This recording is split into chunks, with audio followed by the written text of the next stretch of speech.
Hi friends, आज मैं आपके सामने प्रस्तुत कर रही हूँ अनिल मोहन जी का उपन्यास खबरी पार्ट 8।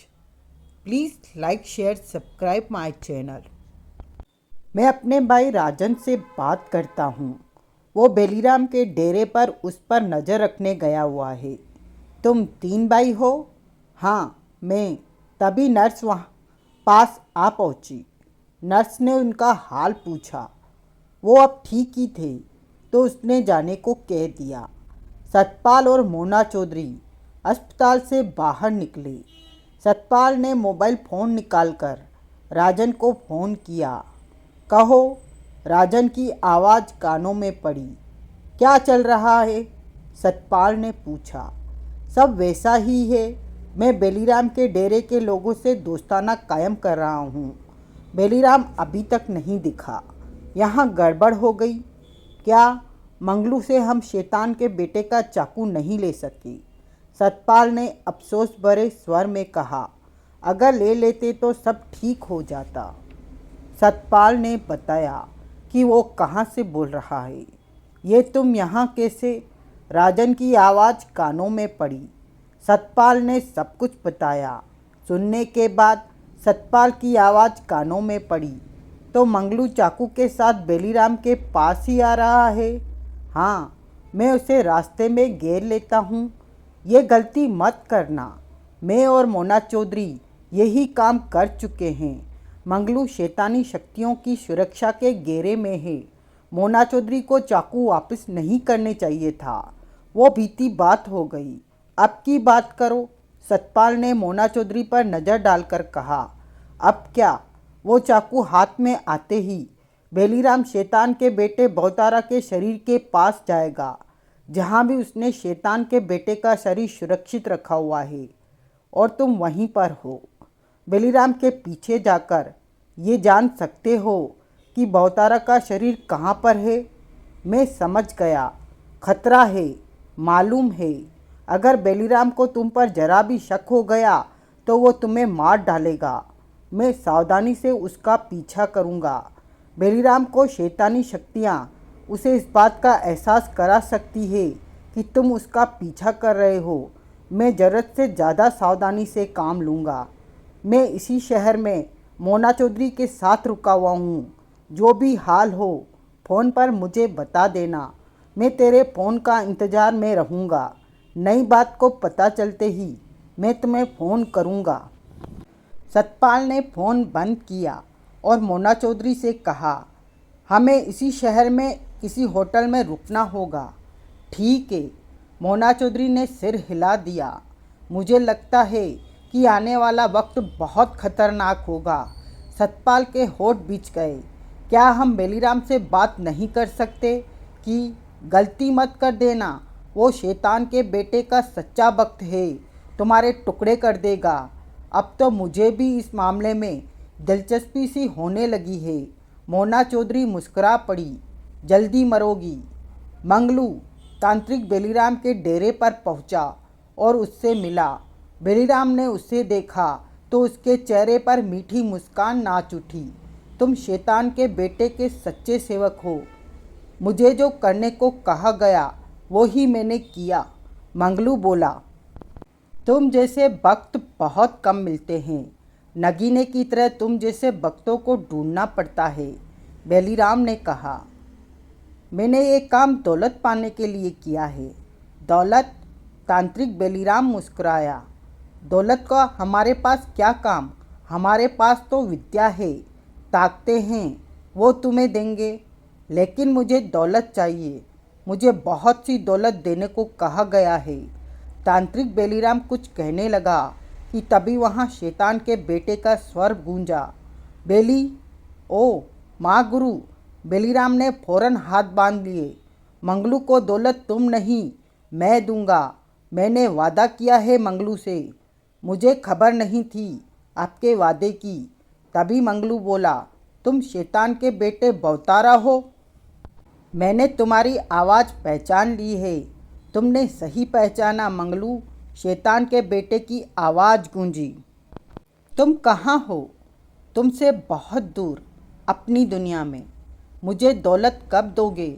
बहुत जल्द, जब मैं जिंदा हो जाऊंगा। मेरे जिंदा होने में अब ज़्यादा वक्त नहीं रहा। तुमने पहले नहीं कहा था कि जिंदा होने के बाद मुझे दौलत दोगे? पहले उस सिलसिले में हमारी बात न हो पाई थी। तुम मेरे सच्चे सेवक हो, मैं तुम्हारी कद्र करता हूँ। तुमने मेरा ख्याल रखा है, अब मैं तुम्हारा ख्याल रखूँगा। बेलीराम, महागुरु, मेरा चाकू इससे ले लो। मंगलू, तांत्रिक बेलीराम ने कहा, वो चाकू मुझे दे दो। मंगलू ने लेदर केस में फंसा चाकू निकाला और बेलीराम की तरफ बढ़ा दिया। बेलीराम की आंखें चमक उठी। चाकू थामते हुए उसका हाथ कांपा, फिर स्थिर हो गया। हाथ में थमे चाकू को बेलीराम चमक भरी नज़रों से देखने लगा, उस पर हाथ फेरने लगा। बहुत खुश दिखा वो। बेलीराम, शैतान के बेटे की आवाज़ गूंजी, तुम जानते हो कि अब तुम्हें क्या करना है? हाँ महागुरु, फौरन ये काम करो। मंगलू को अपने साथ ले जाओ और इसे वहीं मेरे पास छोड़ देना। ऐसा ही करूँगा मैं, तांत्रिक बेलीराम ने कहा।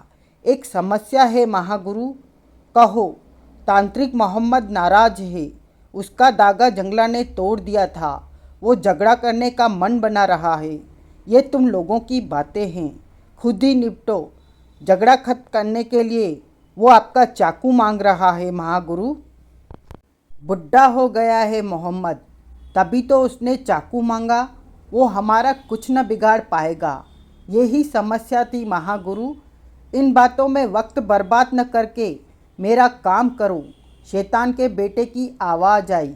मैं मंगलू के साथ अभी यहाँ से रवाना होता हूँ महागुरु, तांत्रिक बेलीराम ने कहा। फिर शैतान के बेटे की आवाज़ नहीं आई।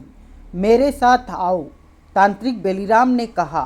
तांत्रिक बेलीराम मंगलू को लेकर एक ऐसे कमरे में पहुंचा जो कि अन्य कमरे के नीचे बना हुआ था।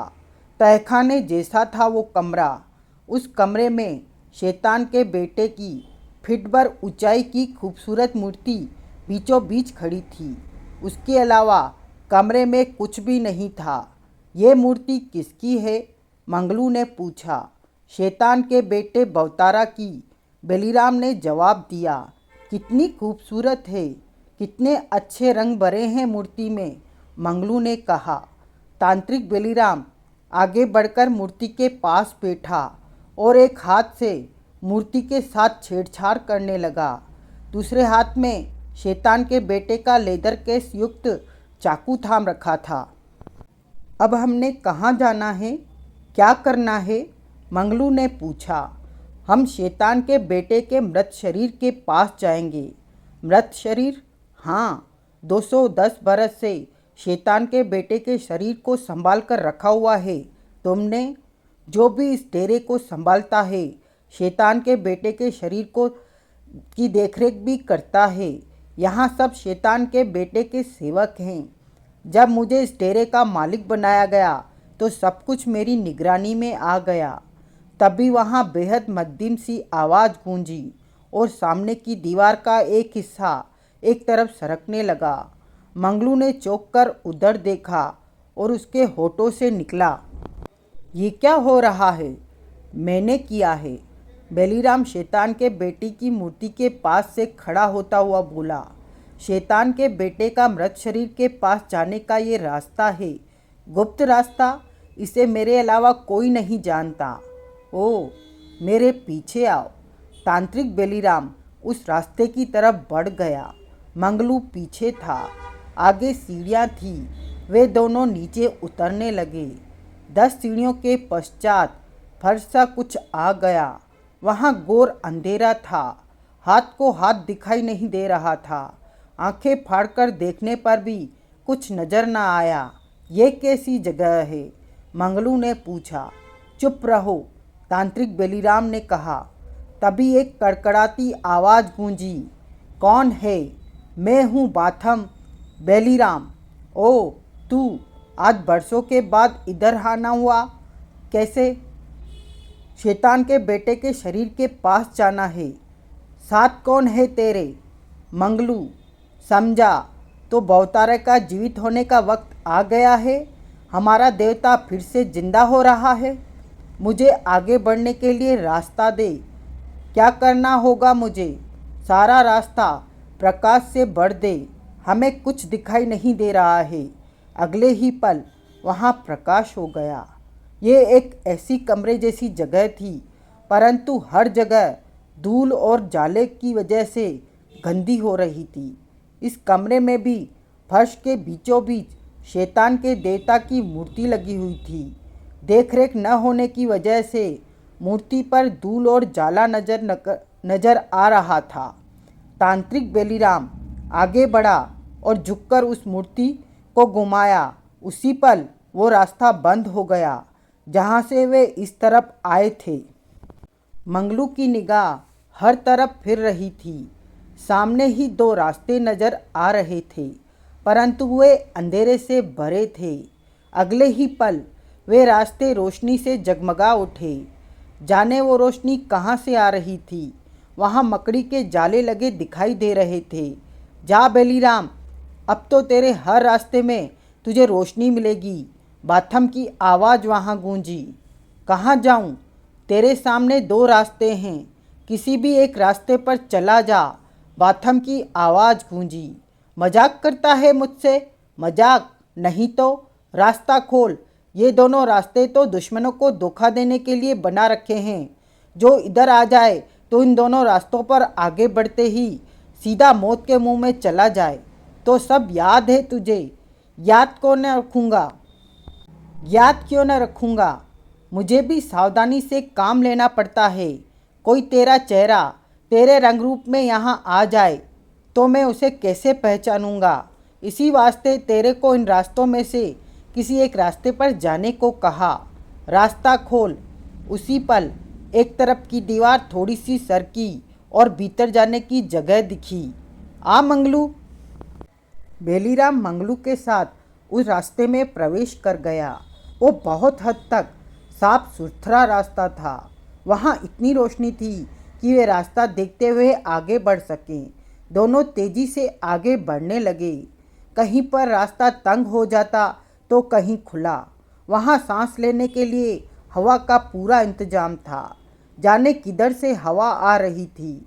अलबत्ता कहीं कहीं मंगलू को घुटन सी महसूस होती थी। ये कैसा अजीब सा रास्ता है, मंगलू ने आगे बढ़ते हुए कहा। तांत्रिक बेलीराम आगे बढ़े जा रहा था। शैतान के बेटे के चाकू को उसने कपड़ों में रख लिया था। तुम कहते हो कि शैतान के बेटे का शरीर 210 बरस से रखा हुआ है, मंगलू बोला। हाँ, तो अब तक तो वो खराब हो गया होगा। नहीं, शरीर बिल्कुल सुरक्षित है। ऐसा कैसे हो सकता है? शैतान के बेटे के शरीर को कई तरह के रसायनों का लेप लगाकर सुरक्षित रखा हुआ है। वो कभी भी खराब नहीं हो सकता। वक्त वक्त पर रसायनों के लेप से मरम्मत होती रहती है। एकाएक वो रास्ता आगे बंद दिखा। वो दोनों ठिठके। ये क्या? मंगलू बोला। आगे तो रास्ता ही नहीं है। ये सब दुश्मनों को धोखा देने के लिए है।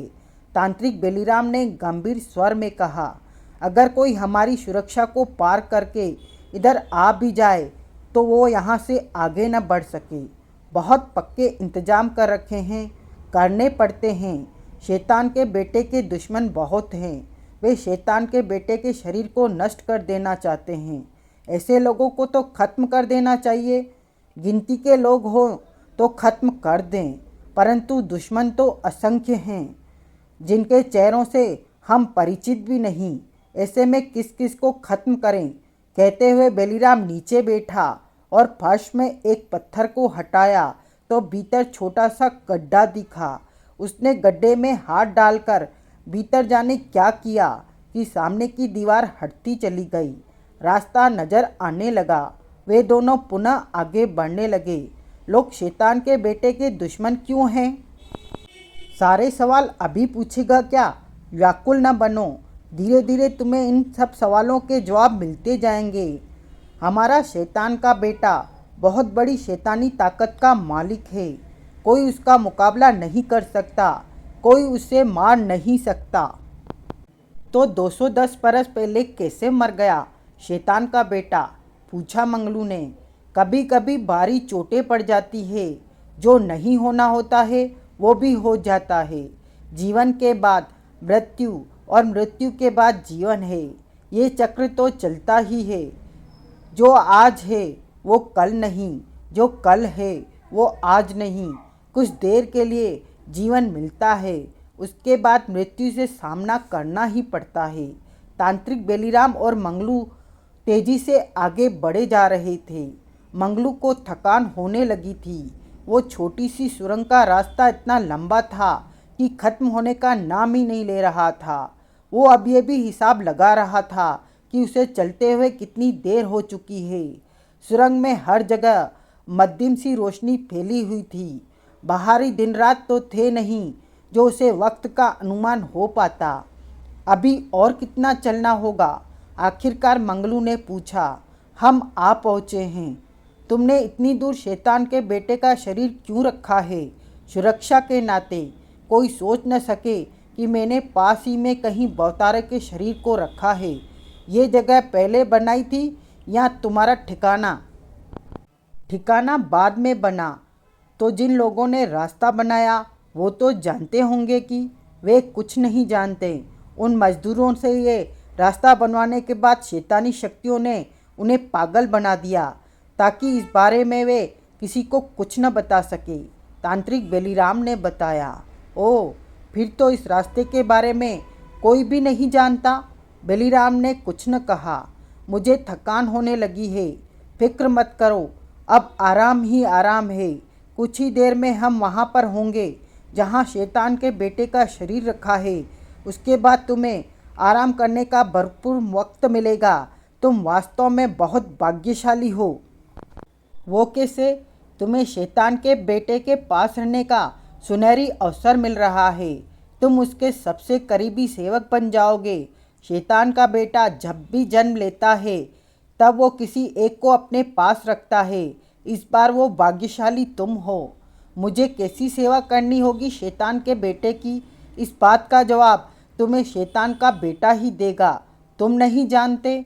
कुछ कुछ जानता हूँ, परंतु इस बारे में तुमसे बात करना उचित न होगा। कुछ देर बाद वे दोनों ठिठक गए। आगे का रास्ता बंद था। हम आ पहुँचे। तांत्रिक बेलीराम सामने की दीवार को देखता कह उठा। यहाँ कहाँ? इस दीवार के पार हमारी मंजिल है। कहते हुए बेलीराम नीचे झुका और फर्श को एक पत्थर हटाकर भीतर हाथ डाला। चंद पल ही बीते कि सामने की दीवार गड़गड़ाहट की आवाज़ के साथ एक तरफ सरकने लगी। मिनट भर में ही दीवार पूरी तरह सरक गई।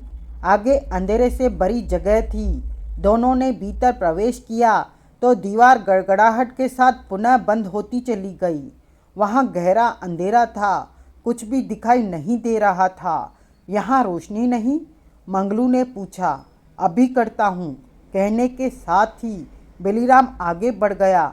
मंगलू वहीं खड़ा रहा। चमदागढ़ की फड़फड़ाहट गूंजी।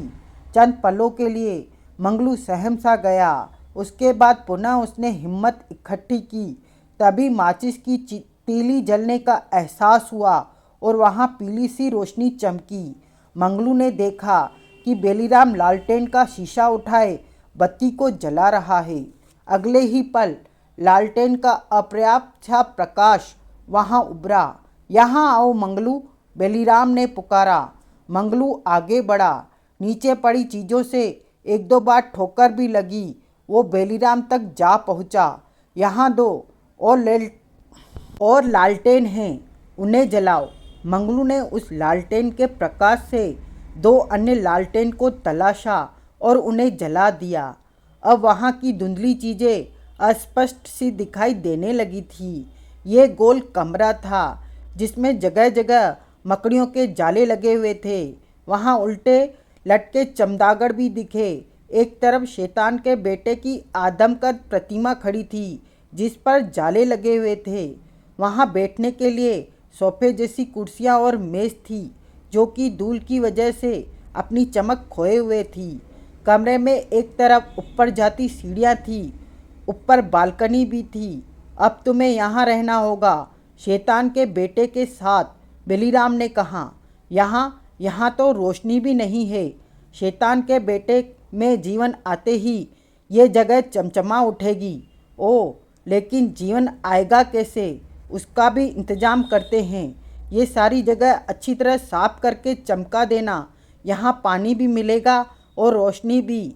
भौतिक जीवन की हर चीज़ तुम्हें हासिल होगी जब शैतान के बेटे में जीवन का लक्षण आ जाएंगे। यहाँ पानी रोशनी कैसे? तुम नादान हो, अभी कुछ भी नहीं जानते। शैतान के बेटे की शक्तियाँ अद्भुत है, समझने में वक्त लगेगा, परंतु धीरे धीरे तुम्हें सब समझ में आ जाएगा। बेलीराम ने गंभीर स्वर में कहा। न जाने क्यों मंगलू का दिल धड़क रहा था। अजीब सा माहौल था यहाँ पर। आओ। कहाँ? शैतान के बेटे के शरीर के पास। मुझे अपना काम करके वापस जाना है, यहाँ रुकने का हुक्म नहीं है मुझे। बेलीराम मंगलू के लिए सीढ़ियों की बगल से होकर पीछे बने कमरे में पहुंचा। साथ में एक लालटेन थी। कमरा पूरी तरह खाली था और एक तरफ 4 फीट चौड़ा और 8 फीट लंबा चबूतरा बना हुआ था। बाहर गोल कमरे में एकाएक चमगादड़ों के चीखने का स्वर सुनाई देने लगा था। ऐसे माहौल में चमगादड़ों के चीखने की आवाज़ें मंगलू का दिल धड़का रही थी। सब कुछ अजीब सा बायावा सा लग रहा था। लालटेन को दीवार पर लगी खूंटी पर लटका दो, बेलीराम ने कहा। मंगलू ने ऐसा ही किया। फिर पूछा, शैतान के बेटे का शरीर कहाँ है? इधर आओ। इस चबूतरे पर बड़ा सा पत्थर टिका रखा है। उस तरफ से तुम पकड़ो, इस तरफ से मैं पकड़ता हूँ। ये भारी पत्थर उठाकर उधर दीवार के साथ खड़ा कर देना है। मंगलू ने सिर हिलाया। फिर दोनों ने ऐसा ही किया।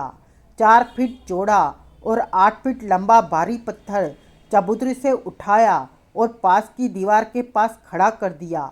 पत्थर इतना भारी था कि मंगलू हाँफने लगा था, जबकि बेलीराम सामान्य दिख रहा था। तुम थके नहीं? मंगलू ने पूछा। नहीं, मैं कभी भी थक नहीं सकता, क्योंकि मैं सच्चे मन से शैतान के बेटे की सेवा करता हूँ। वो मुझ में इतनी शक्तियाँ डाल देता है कि मुझे कभी भी थकान का एहसास नहीं होता। शायद तुम्हें विश्वास न आए कि ये पत्थर तो मैं अकेला ही जाने कितनी बार उठा चुका हूँ। शैतान का बेटा तब मुझ में शक्ति डाल देता है। ओह, क्या वो मुझ में भी शक्ति डाल सकता है? मंगलू ने उत्सुकता से पूछा। क्यों नहीं? अगर तुम तन मन से उसकी सेवा करते रहो तो वो तुम्हारा भी ख्याल रखेगा। मैं सच्चे मन से ही तो सब कर रहा हूँ। मैं सच्चे मन से ही तो ये सब कर रहा हूँ, जानता हूँ। लालटेन यहाँ लाओ। मंगलू दीवार के खूंटे से लालटेन उतार लाया। उसने चबूतरे के नीचे देखा। वहाँ से छोटी सी सीढ़ियाँ नीचे जा रही थी। ये क्या? मंगलू बोला। हमें नीचे जाना है। ये 10 सीढ़ियाँ हैं, तुम सावधानी से उतरना। कहने के साथ ही बेलीराम ने चबूतरे को लांघकर पाँव सीढ़ी पर रखा। वहाँ खड़ा हुआ, फिर नीचे उतरने लगा। उसके पीछे पीछे मंगलू भी आने लगा। चंद पलों में ही वे दोनों नीचे थे। नीचे वाला कमरा छोटा सा था, घुटन भरा। कमरे की छत इतनी नीचे थी कि उसे हाथ बढ़ाकर छुआ जा सकता था। वो 10 फीट चौड़ा 8 फीट लंबा कमरा था। मंगलू के हाथ में पकड़ी लालटेन की मध्यम सी रोशनी में वहाँ का नज़ारा स्पष्ट सा नजर आ रहा था। छत के आसपास बड़े बड़े मकड़ियों के जाले लगे हुए थे। उसके वहाँ पहुँचते ही 2-3 चूहों को भागते देखा।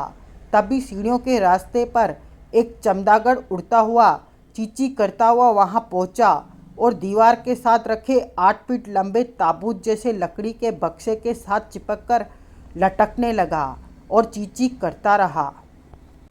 दमघोटू कमरे में उस चमगादड़ की आवाज़ सिहरने को मजबूर कर रही थी। तांत्रिक बेलीराम पर इन बातों का कोई असर नहीं पड़ रहा था, परंतु मंगलू को अपना दम घुटता सा महसूस हो रहा था।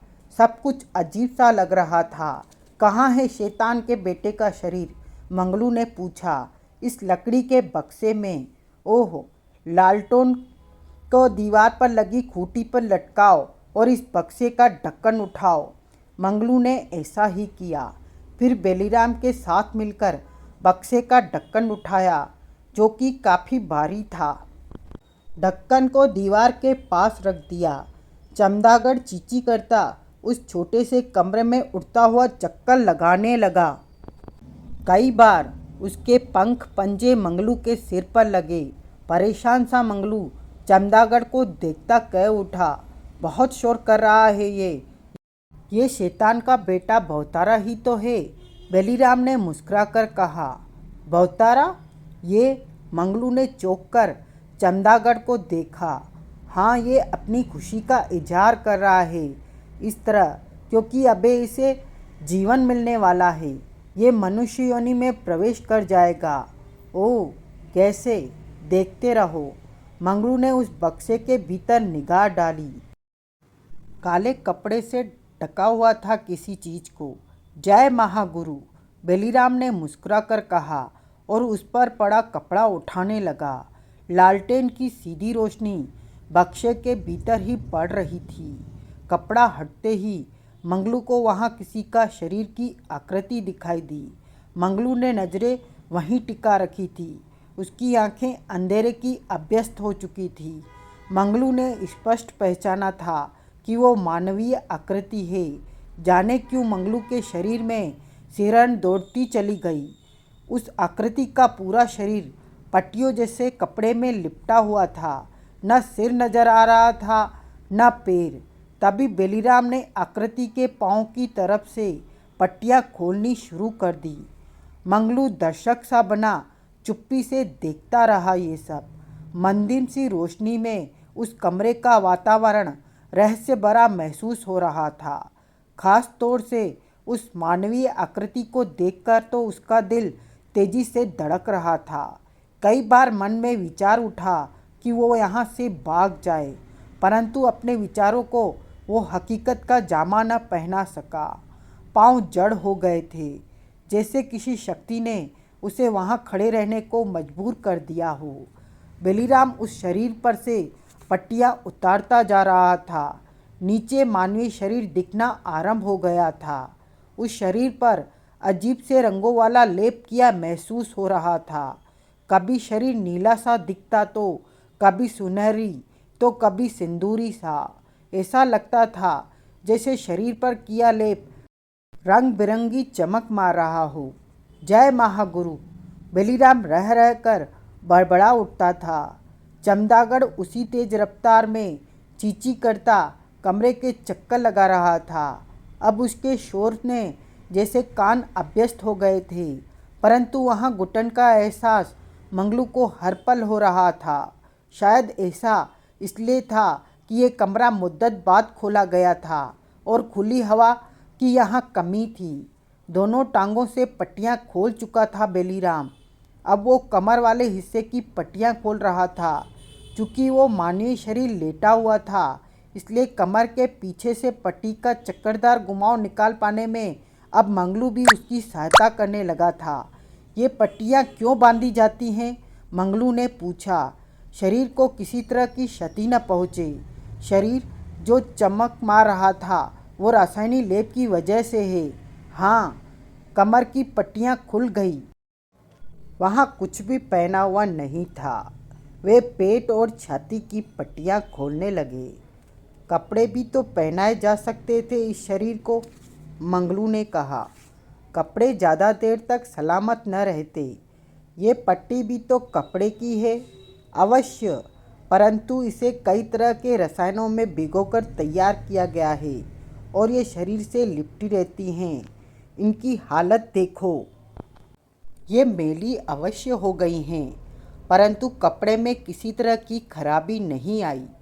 मंगलू ने मन ही मन माना कि बेलीराम ठीक कह रहा है, परंतु मंगलू का शरीर दगदग कर रहा था। शैतान का बेटा भवतारा अब जिंदा होगा। जिंदा होगा तो कैसा लगेगा, क्या करेगा? उसकी उत्सुकता से भरे सवालों के जवाब भविष्य के गर्भ में थे। सब कुछ समझकर भी वो कुछ भी समझ नहीं पा रहा था। और फिर वो वक्त भी आया जब दोनों ने मिलकर उस शरीर पर से सारी पट्टियाँ उतार दी। शैतान के बेटे का शरीर अब पूरी तरह स्पष्ट हो चुका था। 5 फीट 10 इंच का शरीर था वो। नैन नक्श स्पष्ट कर रहे थे कि वो किसी आकर्षक चेहरे के व्यक्तित्व का स्वामी है। इस वक्त चेहरे पर रसायनों का लेप लगा था। जय महागुरु।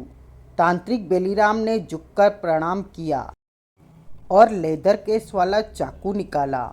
मंगलू के देखते ही देखते उसने लेदर केस को एक तरफ रखा, फिर चाकू थामे शैतान के बेटे के शरीर के पास आया और उसकी देह को टटोलने लगा।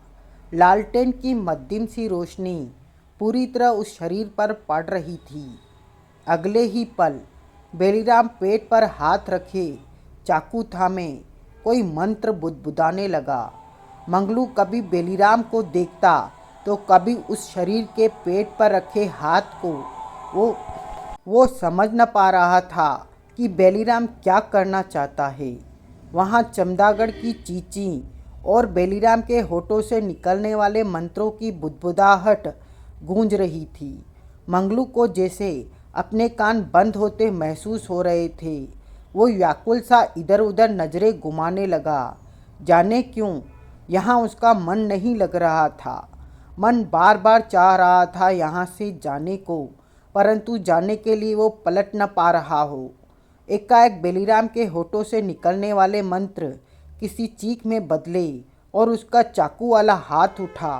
दूसरे ही पल हाथ नीचे आया और चाकू शैतान के बेटे के पेट के ठीक बीचों बीच घसता चला गया। ये तुमने क्या किया? मंगलू चीख कर कह उठा। कमरे में घूमते चमदागढ़ की आवाज़ अब और भी तेज हो गई। ऐसा लगता था जैसे वो पागल हो गया हो। कुछ इसी तरह तेजी से वो कमरे के चक्कर लगा रहा था। तांत्रिक बेलीराम का चेहरा आवेश में लाल सा हो उठा, जैसे उसे चाकू घोंपने में बहुत मेहनत करनी पड़ी हो। तूने शैतान के बेटे के शरीर में चाकू क्यों मार दिया? मंगलू ने देखा चाकू का पूरा फल पेट में घसा हुआ था। तुम तो इसके सेवक हो, फिर तुमने ऐसा क्यों किया? पागल तो नहीं हो गए तुम? बेलीराम के चेहरे पर तनाव अब कम होने लगा था। वो थोड़ा सा मुस्कुराया। यही तो काम था इस चाकू का, यही काम। इस चाकू को खास मंत्र के उच्चारण के साथ पेट के ठीक बीचों बीच घोंपना था। अब इसी चाकू को आधार बनाकर शैतान के बेटे की आत्मा अपने शरीर में प्रवेश कर सकेगी। पुराना चाकू है, पुराना शरीर है। ऐसे में बहुतारा को बहाना मिल गया अपने शरीर में प्रवेश करने का। चाबी लग गई शरीर को। तुम अजीब सी बातें कर रहे हो। मेरी बातें सामान्य हैं, परंतु तुम्हारी समझ से बाहर है। बेलीराम पुनः मुस्कुराया। मेरी समझ से बाहर? मेरा काम पूर्ण हुआ। अब मेरा यहाँ रुक पाना संभव नहीं। मुझे वापस जाना होगा। तांत्रिक बेलीराम ने कहा। हाँ हाँ, वापस चलते हैं। मैं भी। अगर तुम भी मेरे साथ चले गए तो महागुरु की सेवा कौन करेगा? किसी और को बेच देंगे, मंगलू ने जल्दी से कहा। बेलीराम पास आया और मुस्कुराकर उसके कंधे पर हाथ रखता बोला, घबरा रहे हो? हाँ, चिंता मत कर मंगलू। यहाँ पर सब कुछ तुझे जल्दी ही अच्छा लगने लगेगा। तूने ये सब कुछ पहले नहीं देखा, इसलिए घबराहट हो रही है। जल्दी ही तुझे यहाँ की हर चीज़ से प्यार हो जाएगा। किस्मत वाला है तू, जो तेरे को महागुरु की सेवा करने का अवसर मिल रहा है। शैतानी ताकतें अब तेरे आगे भी झुका करेंगी। इस सेवा में किसी और को लगा दे, लेकिन महागुरु ने तेरे को यहाँ रुकने को बोला है, इसलिए तू ही यहाँ रुकेगा। बार बार जाने को न कह। मंगलू सूख चुके होठों पर जीभ फेर कर रह गया। अब सुन, तांत्रिक बेलीराम गंभीर होते हुए कह उठा। अभी कुछ घंटे लगेंगे महागुरु को जीवन पाने में। तब तक तू यहाँ की अच्छी तरह सफाई कर दे। ऊपर भी बहुत धूल मिट्टी है, सब कुछ साफ। पानी तो है नहीं, मैं कैसे साफ? महागुरु के जीवित होते ही यहाँ आवश्यकता की हर चीज़ मौजूद होगी। वो वक्त आने तक तू काम चला ले। मंगलू कुछ न बोला। चलता हूँ मैं। ये चाकू मंगलू ने पेट में घसे चाकू की तरफ इशारा किया। तूने किसी चीज को नहीं छेड़ना। महागुरु अपने पेट से चाकू स्वयं ही निकाल लेंगे। मंगलू ने पुनः चाकू की तरफ देखा। खून। तुमने चाकू मारा तो खून तो निकला नहीं, एकाएक मंगलू कह उठा। बेलीराम मुस्कुराया और पलटकर ऊपर जाने वाली सीढ़ियों की तरफ बढ़ गया। बेलीराम चला गया। खुद को वहां अकेला पाकर मंगलू के शरीर में रह रहकर सिरहन दौड़ने लगी। वो चमदागढ़ शैतान के बेटे के सिर की तरफ लकड़ी के बक्से में पांव फंसाए उल्टा लटक कर अब खामोश हो गया था। मंगलू को यहाँ का जरा जरा भय दिलाने वाला था रहस्य से भरा लगा। एकाएक उसे एहसास हुआ कि इन खौफनाक हालात में वो अकेला है। इस एहसास के साथ ही वो सिर से पांव तक कांप उठा, परंतु वो कुछ नहीं कर पा रहा था।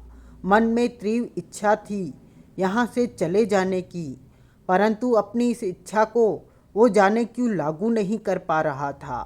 मंगलू ने बक्से के भीतर पड़े शैतान के बेटे के शरीर को देखा। कोई कपड़ा नहीं था उसके शरीर पर। पेट में चाकू घसा हुआ था। रसायनों के लेप में लिपटा उसका शरीर रंग बिरंगी चमक मार रहा था। मंगलू ने अपने पर काबू पाने की चेष्टा की और इस सोच के साथ उसे राहत मिली कि उसे यहाँ रहना नहीं है। शैतान के बेटे से दौलत लेकर यहाँ से चले जाना है। एक दो दिन ऐसे माहौल में बिताने भी पड़े तो बिता लेगा, परंतु शैतान का बेटा जिंदा कैसे होगा, ये बात उसकी समझ से बाहर थी। उसके बाद मंगलू वहाँ की साफ सफाई में लग गया। मकड़ियों के जाले धूल साफ करते हुए उस सारी जगह को इस लायक बनाने लगा कि वहाँ बैठा उठा जा सके, परंतु दिल जाने क्यों बार बार धड़क उठता था। मोना चौधरी और सतपाल होटल में एक कमरा ले चुके थे। कुछ आराम करने के बाद वे उठे तो शाम को ढलते पाया। सतपाल ने अपना माथा टटोला जहाँ पट्टी बंधी हुई थी। आराम करके वो बेहतर महसूस कर रहा था। कॉफ़ी लोगे? मोना चौधरी ने पूछा। सतपाल ने हाँ में सिर हिलाया। मोना चौधरी ने रूम सर्विस को इंटरकॉम करके 2 कॉफ़ी के लिए कहा। मंगलू तो कब का बेलीराम के पास पहुंच गया होगा, सतपाल कह उठा। वहाँ मौजूद तुम्हारे भाई ने उसे देखा होगा। उससे बात करता हूँ, सतपाल ने कहा और मोबाइल फ़ोन निकालकर नंबर मिलाने लगा। राजन से फौरन ही बात हो गई। कहो। राजन की आवाज़ कानों में पड़ी। मंगलू को देखा? मुझे तो नहीं दिखा। तुम मंगलू को पहचानते भी तो नहीं हो, सतपाल बोला। लेकिन किसी नए आदमी को आते भी नहीं देखा मैंने। वो कब का पहुंच चुका है, शायद तुम्हारी नज़रों में नहीं आया। ऐसा हो सकता है। इसका मतलब बेलीराम मंगलू के साथ अब शैतान के बेटे के शरीर के पास जाएगा। हाँ, तुम सतर्क रहकर हर तरफ नज़र रखो, सतपाल ने कहा और फ़ोन बंद कर दिया। मोना चौधरी कह उठी। तांत्रिक बेलीराम अपनी डेरे पर किसी को नज़र नहीं आता, तुमने ही बताया था। ऐसे में उससे कहीं जाना हो तो वो चुपके से जाएगा। मेरे ख्याल में उसके जाने का किसी को पता भी नहीं चलेगा। सतपाल होठ सिकोड़ कर रह गया, बोला कुछ नहीं। तभी दरवाज़ा थपथपाया गया। सतपाल उठा और दरवाजे की तरफ बढ़ गया। वेटर होगा, कॉफ़ी लाया होगा। सतपाल ने दरवाज़ा खोला तो तांत्रिक मोहम्मद सफ़ेद कुर्ता पजामा में खड़ा था। आप? सतपाल के होठों से अविश्वास भरा स्वर निकला। मुझे भीतर आने दो। सतपाल ने एक तरफ हटते ही तांत्रिक मोहम्मद भीतर आ गया। सतपाल दरवाज़ा बंद करके पलटा। मोना चौधरी ने मोहम्मद को देखा। कौन है? तांत्रिक मोहम्मद अपने पर काबू पाते सतपाल ने कहा। तांत्रिक मोहम्मद आगे बढ़कर कुर्सी पर बैठा और सतपाल से कह उठा। मुझे देखकर हैरान हो रहे हो? हाँ, मैंने तो कभी सपने में भी नहीं सोचा था कि आप यहाँ मेरे पास आएंगे। आना पड़ा। मैं आपकी क्या सेवा कर सकता हूँ? मेरा दिया धागा कहाँ है? वो मोना चौधरी के गले में था और मंगलू ने तोड़ दिया था। सतपाल ने कहा। जानता हूँ। कुछ पलों के लिए उनके बीच चुप्पी रही। सतपाल वहीं खड़ा रहा। तुम मंगलू से चाकू नहीं ले सके? तांत्रिक मोहम्मद बोला। नहीं, अभी तक हम सफल नहीं हुए। मेरा भाई बेलीराम के डेरे पर है। शायद वो अब कुछ नहीं हो सकता। क्या मतलब? शैतान का बेटा शीघ्र ही पुनः जीवित होने वाला है। अपने चाकू का वो इस्तेमाल कर चुका है। कर चुका है? हाँ, असंभव। वो कहीं गया होता तो मेरे भाई ने उसे जाते अवश्य देखा होता या खबर सुनी होती कि वो कहाँ गया है। तांत्रिक मोहम्मद मुस्कुराया, फिर कह उठा। बेलीराम के सामने तुम अभी बच्चे हो सतपाल। ओ, कहीं ऐसा तो नहीं कि शैतान के बेटे का शरीर उसने अपने पास ही अपने डेरे पर रखा हो? नहीं, वहाँ से काफ़ी दूर है शैतान के बेटे का शरीर। आप जानते हैं कि कहाँ है? नहीं, मैं नहीं जानता। जानने की कोशिश की, परंतु मेरी शक्तियाँ वहाँ तक पहुँचने में असफल रहीं। ऐसा क्यों? कभी कभी शैतानी शक्तियाँ ज़्यादा ताकतवर हो जाती हैं। इस वक्त भी ऐसा ही हो रहा है, क्योंकि शैतान के बेटे में पुनः जीवन आने वाला है। शैतानी शक्तियाँ उसे सुरक्षा दे रही हैं। तांत्रिक मोहम्मद ने कहा। आपका मेरे पास आना कैसे हुआ? ज़रूरत खींच लाई। कैसी ज़रूरत? मुझे ऐसा कंधा चाहिए जिसका इस्तेमाल करके मैं शैतानी ताकतों को तबाह कर सकूं। मैं समझा नहीं। तांत्रिक मोहम्मद सतपाल के माथे पर बल पड़े। मंगलू के भीतर जंगला नाम की शैतानी आत्मा का प्रवेश हुआ था। जब मोना चौधरी के गले से पड़ा मेरा धागा तोड़ा गया, मैंने अपनी शक्तियों से उस धागे को सिद्ध कर रखा था, जिस पर शैतानी ताकतें अपना असर नहीं दिखा सकती थी। जंगला तब इसी धागे की वजह से अपनी ताकतों का इस्तेमाल मोना चौधरी पर न कर पा रहा था, इसलिए उसने धागा तोड़ दिया, ये जानते हुए कि ये धागा तोड़ने से उसे सख्त सज़ा भुगतनी पड़ सकती है। सतपाल मोहम्मद को देखता रहा। मोहम्मद का चेहरा बेहद शांत था। जो भी मेरे नियमों के खिलाफ चलेगा उसे मैं चाहकर भी माफ़ नहीं कर सकता, क्योंकि माफ़ी देने का मतलब है मेरी ताकतों का कमज़ोर हो जाना, और मैं कमज़ोर नहीं होना चाहता। तो इसमें दिक्कत क्या है? सतपाल कह उठा। जंगला को आसानी से सजा दे सकते हैं आप। मोना चौधरी ध्यानपूर्वक दोनों की बातें सुन रही थी। जंगला को तो मैं सजा दे सकता हूँ, परंतु मेरे सामने तुम भी हो जो शैतान के बेटे से टकराने की सोच रहे हो, उसे ख़त्म कर देना चाहते हो, जबकि वो तुम्हें तिनके की तरह मसल कर रख सकता है। मैं अपनी सजा शैतान के बेटे को भी दे सकता हूँ, क्योंकि जंगला उसी का सेवक है। मुझे तो बस बहाना चाहिए था भागदौड़ का। सतपाल सतर्क नजर आने लगा। आप कहना क्या चाहते हैं? तुम शैतान के बेटे को खत्म करने के लिए उससे टकराओगे? हाँ, मैं तुम्हारे साथ हूँ। क्या आपका इस तरह दखल देना ठीक रहेगा? मेरे पास वजह है दखल देने की। शैतान के बेटे के सेवक ने मेरी ताकतों का धागा तोड़कर मुझे ललकारा है। आपके दखल देने से मामला गंभीर हो जाएगा। मैं प्रत्यक्ष रूप से इस मामले में दखल नहीं दे सकता, पीछे रहकर ही तुम्हारा साथ दूंगा। तुम भारी खतरे में पड़े जा रहे हो और मैं तुम्हें सुरक्षा दूंगा। शैतानी ताकतों के हमलों से मैं तुम्हें बचाऊंगा। कहने के साथ ही तांत्रिक मोहम्मद उठा और अपने गले से नीले रंग के 2 धागे निकाले और एक सतपाल के गले में डाला और दूसरा मोना चौधरी के गले में। सतपाल गंभीर नजर आ रहा था। जब भी तुम कठिन वक्त में होगे तो मैं पूरी कोशिश करूंगा कि उसी पल तुम तक पहुंच सकूं। तुम अब अपने को अकेला मत समझना। मुकाबला तुम करोगे, परंतु तुम्हारे पीछे मैं होऊंगा। अब हम क्या करें? सतपाल ने पूछा। कुछ भी नहीं, यहीं रहो। कुछ वक्त तुम्हें यहीं बिताना होगा। अभी कुछ करने का वक्त नहीं आया। फिर भी कुछ करना ही चाहते हो तो मुझे कोई एतराज़ नहीं। बहुत जल्द तुमसे खबरी मिलेगा। खबरी? सतपाल की आंखें सिकुड़ी। हाँ, खबरी। मैं आने वाला थोड़ा सा वक्त देख पाया हूँ। वो खबरी तुम्हें आगे बढ़ने का रास्ता दिखाएगा। उस खबरी की वजह से ही तुम शैतान के बेटे तक पहुँच पाओगे। वो खबरी कौन होगा? वक्त आएगा तो तुम्हें तुम्हारे सवालों का जवाब मिल जाएगा, तांत्रिक मोहम्मद ने कहा और आगे बढ़ते हुए दरवाज़ा खोलकर बाहर निकलता चला गया। सतपाल ठगा सा अपनी जगह पर मौजूद था। उसने मोना चौधरी को देखा। मोना चौधरी होठ चुकोड़ बैठी थी। तभी दरवाजे पर थाप पड़ी। सतपाल ने दरवाज़ा खोला तो वेटर को आया पाया। वेटर 2 कॉफ़ी के प्याले रखकर चला गया।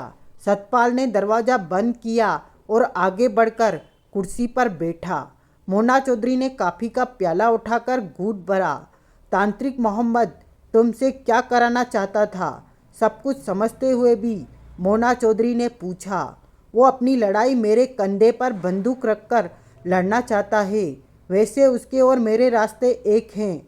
मैं तो पहले से ही शैतान के बेटे के पीछे हूँ और जंगला ने उसका धागा तोड़कर उसे मौका दे दिया कि शैतान के बेटे के पीछे पड़ सके। मोहम्मद के दखल देने से हमें फ़ायदा ही मिलेगा, मोना चौधरी ने कहा। हाँ, बहुत फ़ायदा मिलेगा, परंतु अब ये लड़ाई खतरनाक हो जाएगी। सतपाल गंभीर हो उठा।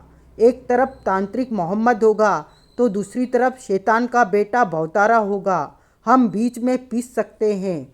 मोहम्मद हमें बचाएगा।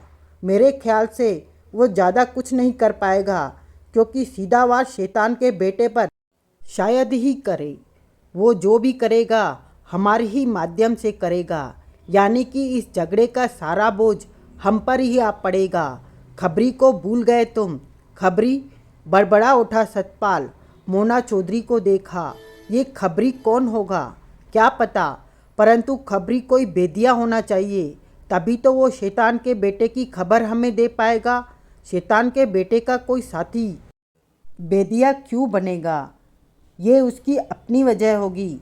हमें इसी में खुश होना चाहिए कि कोई खबरी के रूप में हमें शैतान के बेटे की खबर देगा। मोहम्मद को ये बातें कैसे पता चल गई? आगे का वक्त जानने के लिए उसने अपनी शक्तियों का इस्तेमाल किया होगा।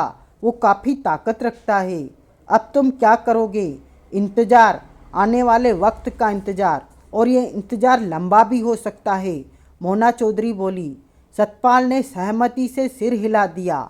फिर बोला, राजन का अब बेलीराम के डेरे पर कोई काम नहीं, उसे यहीं बुला लेना ठीक है। कहकर सतपाल ने फ़ोन निकाला और राजन के नंबर डायल करने लगा। फ़ोन लग गया। बात हो गई। तुम वहाँ से हमारे पास आ जाओ। क्यों? बेलीराम चाकू के साथ शैतान के बेटे के शरीर के पास पहुँच चुका है। अब वहाँ रहने का कोई फ़ायदा नहीं। ओह, लेकिन बेलीराम तो अपनी जगह से कहीं नहीं निकला। मैं बराबर वहाँ नज़र रख रहा हूँ। बेलीराम ने किसी अन्य रास्ते का इस्तेमाल किया है। अब तुम्हें वहाँ खतरा हो सकता है। तुम कहाँ हो? मैं आता हूँ। सतपाल ने होटल का नाम और कमरा नंबर बताया। मैं जल्दी पहुँचने की कोशिश करता हूँ। सतपाल ने फ़ोन बंद करके जेब में रखा। भवतारा के जीवित होते ही खून पीने का खूनी सिलसिला चल निकलेगा। बहुत भयानक वक्त होगा वो, सतपाल कह उठा। मोना चौधरी खामोश रही। ये मामला उसके लिए नए जैसा था। हर पल वो हालात को समझ रही थी।